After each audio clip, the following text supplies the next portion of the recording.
All right, welcome to This Explainer.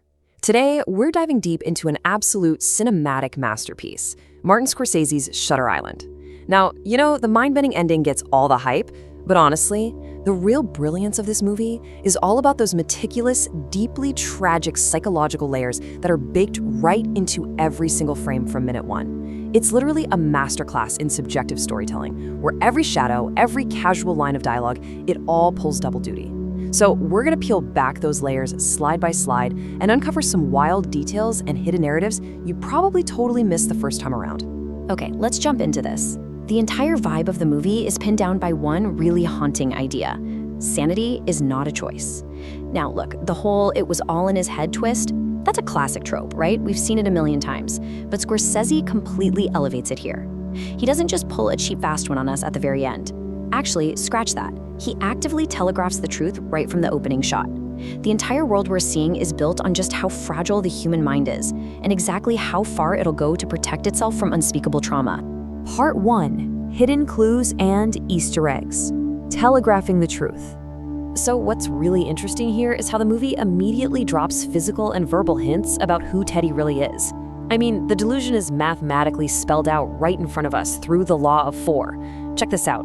If you take the name Edward Daniels and rearrange the letters, you get Andrew Latus, his actual identity, patient 67. And if you scramble Rachel Solando, the quote-unquote missing patient, you get Dolores Channel, which is the maiden name of his late wife.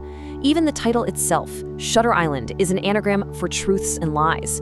It's like a giant puzzle. Andrew's mind just meticulously reorganized reality, the exact same way he reorganized those letters to create this safe new world where he's the hero, not the grieving patient. And it's not just the words playing tricks on us. The visuals are constantly breaking character too. Take the interrogation scene. A woman goes to take a sip of water, but if you really look at her hand, there is literally no glass there. It only pops into existence in the very next cut. Also, notice how Teddy and his hallucinated nemesis, Andrew Latus, both have the exact same prominent eyebrow scar. The makeup department practically hands us the twist right there. And then look at the asylum staff. In the 1950s, doctors wore sharp, tailored suits, but these guys, they're in baggy, off-the-rack clothes.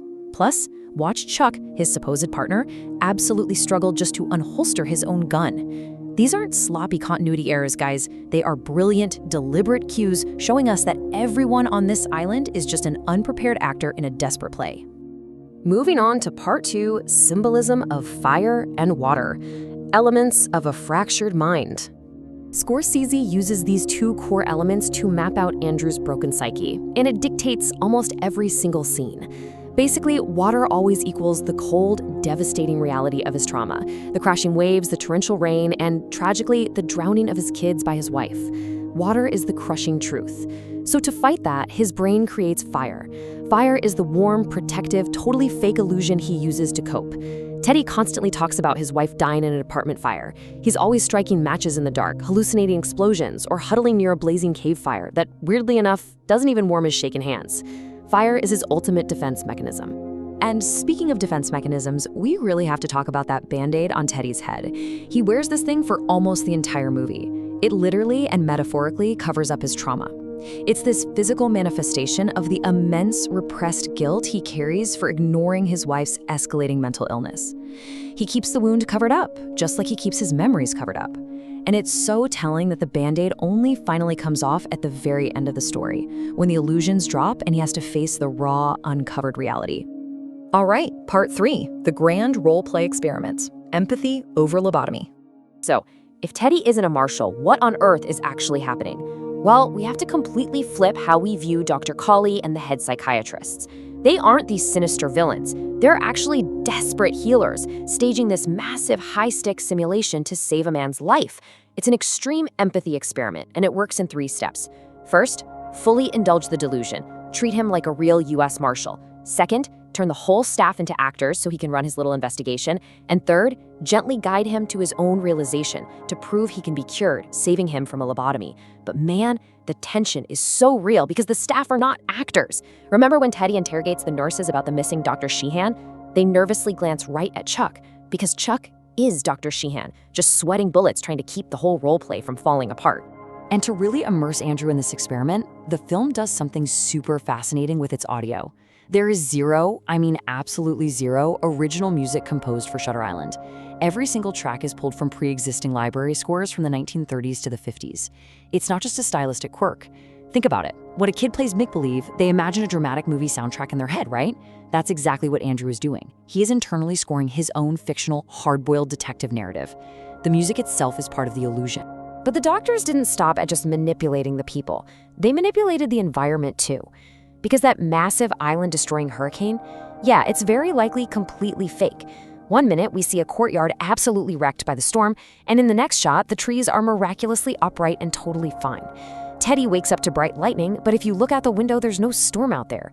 At one point, a guard even casually says, "Nice night, huh?" to Teddy during what's supposed to be a torrential downpour. The storm is just a convenient narrative device. It gives the doctors an excuse for dead phone lines and traps Teddy on the island, so the role play has to play out.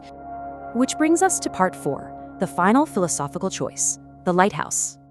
All of this, the anagrams, the fake storm, the massive island-wide play, it all funnels into one haunting location. Inside the lighthouse, the warm fire of his illusion is instantly snuffed out, and the freezing water of reality floods right back in. Andrew bursts through those doors expecting some horrific Nazi-style brain experiments, but instead, it's just a quiet room. Dr. Cawley is just sitting there waiting. Andrew pulls his gun, pulls the trigger, and the fantasy shatters. It's toy gun. Surrounded by the metaphorical water, he's forced to look at photos of his children, and his defenses just completely collapse. He finally has to confront what he's been running from. His severely ill wife drowned their kids, and in his absolute grief, he murdered her. And this brings us to the most debated, really gut-wrenching moment of the whole film. I want to ask you this. Did Andrew actually regress? Or did he make a conscious choice? Because the next morning, sitting on the steps, he calls Dr. Sheehan Chuck again, talking about escaping the island. Sheehan gives the subtle, defeated nod to Dr. Cawley. The grand experiment failed. Andrew snapped back into his delusion. Or did he? Is it possible his sanity actually was restored, and he just decided he didn't want to keep it? The answer is tucked into this absolutely devastating final line. Right before calmly walking off to get a mind-erasing lobotomy, Andrew looks at his doctor and asks, which would be worse, to live as a monster or to die as a good man? Guys, Andrew didn't regress. The empathy experiment worked perfectly. He was cured. He remembered everything. But the agonizing weight of that reality, the guilt of ignoring his wife's illness, losing his kids, realizing he's a murderer, it was just too much for anyone to bear. He intentionally played the part of deluded Teddy one last time, choosing to erase his own mind rather than live with the monster he'd become. It is such a haunting resolution. It leaves us with this heavy question. If our own reality became utterly unbearable, would we have the courage to face it, or would we choose the peaceful comfort of a lie?